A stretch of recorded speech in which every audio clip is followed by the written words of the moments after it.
Ahoy VC, welcome to the Personal Oasis. This is the Blind Island, and today we are going to be taking a look at an album and doing a review. Now remember, this is purely my opinion. If you guys have a different one, let me know in the comments below, and let's have a discussion about it.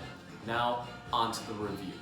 Today we are going to be taking a look at one of the most divisive albums of all time, but it's actually one of my favorites. It is Leonard Cohen's 1977 album, Death of a Ladies' Man, produced by Phil Spector.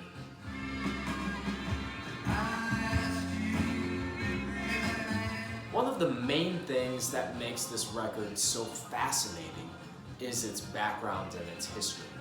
Phil Spector and Leonard Cohen were in deep need of a hit. At this time, it was 1977. Leonard Cohen was known as the guy who wrote the sad songs and that nobody ever listened to. He didn't have radio hits. It was all very morose. He was a poet and a novelist before becoming a singer-songwriter, and he was kind of seen as the old man of the music industry. Phil Spector had had a horrific car accident. He had gone many years without producing a #1 single, but both of the men were actually managed by the same person. And he saw some similarities between the two, even though on paper they don't make any sense. Phil Spector was the man who took the pop song and made it serious. Before that, it was all fair that nobody paid attention to, everyone wrote off, and only classical music was seen as something to be taken seriously. But Phil Spector said, we can take instrumentation and make this wall of sound that absolutely is stunning and beautiful, and people really paid attention to it. So that is what made people actually think that pop music was something worth critical evaluation. And Leonard Cohen's music was worlds within lyrics, just absolutely beautiful, one of the best songwriters of all time, but he just didn't have enough oomph or push behind him. In fact, when a producer would come in and try and do something with his songs, he would often take it back and just do it himself, making it as spare and sparse as possible. So the manager decided he'd bring these two together, and it was a very tenuous relationship. Leonard Cohen went on to say that working with Phil Spector was like working with Dr. Jekyll and Mr. Hyde. When it was just him and Phil, it was a great time. They connected over how much they loved songwriting and music and the history of music. But then when they got around everybody, he would drink like crazy.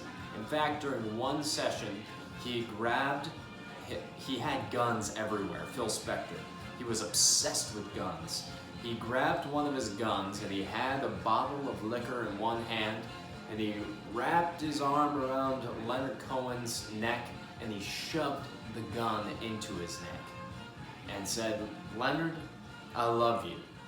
And Leonard dryly and wryly responded, "I hope you love me, Phil." So one of the reasons that I love this record so much is just the dense history behind it. Leonard Cohen had barely any say in how the songs were made. When they came out, he was shocked at the huge production that was on there, and it was the most different sounding record of Leonard Cohen's entire career, and nothing else would ever sound like it again. When you hear this album, you're hearing something that is going to come as a shock to you if you love Leonard Cohen's music. This is a record that is either going to disgust you or intrigue you. Because what Phil Spector does is he takes Leonard Cohen's sly sexual innuendo that's always in his music, and he twists it inside out and brings the perverted nature to the front. Whereas some of his more laid-back, calm, soothing material sounds spiritual, this sounds perverse.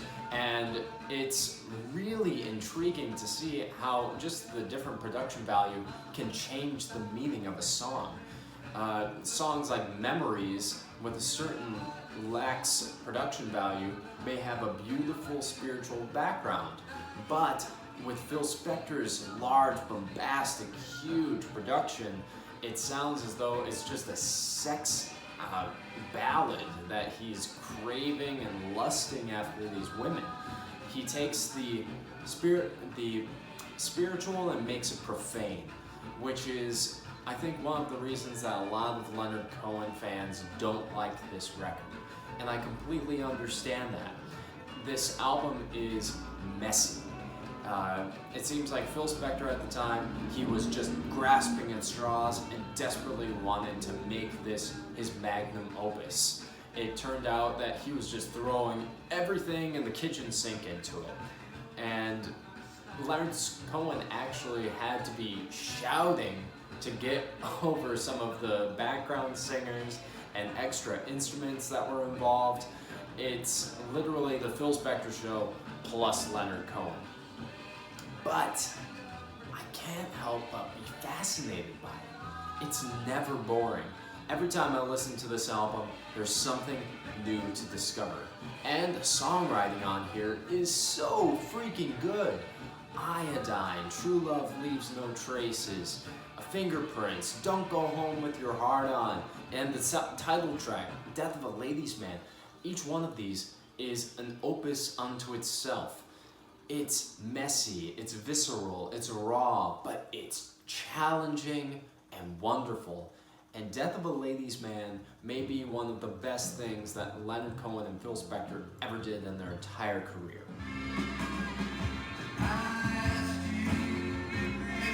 As far as album highlights are concerned, it's going to depend on what you're really looking for.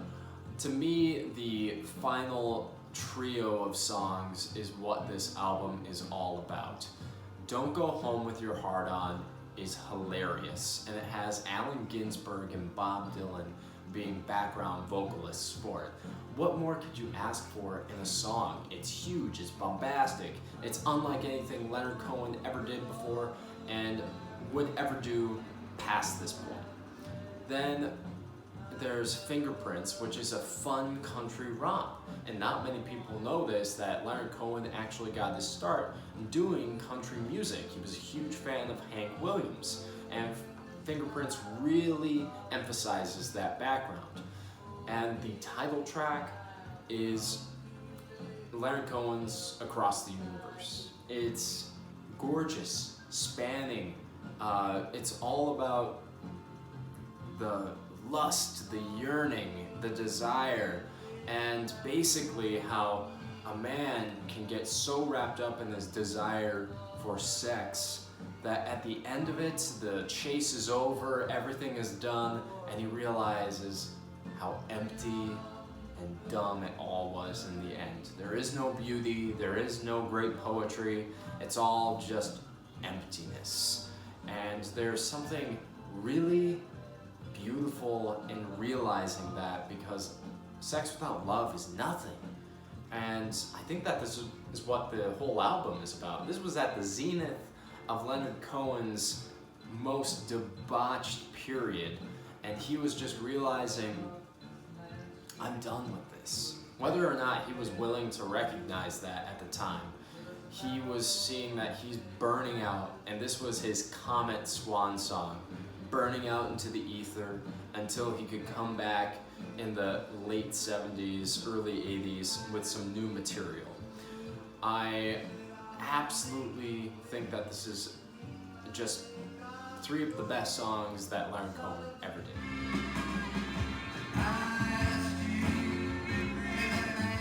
My final thoughts on this record is that it is imperfect. Definitely not for everyone. Right from the very first song, you're getting more female background vocal than you are getting Leonard Cohen's own voice. And that's going to be a huge turnoff for a lot of Leonard Cohen fans. The first time I listened to this record, I hated it. I thought it was terrible. I turned it off almost immediately. But I kept coming back because I'm like, why would this happen? Why would Leonard Cohen allow this to happen to his music?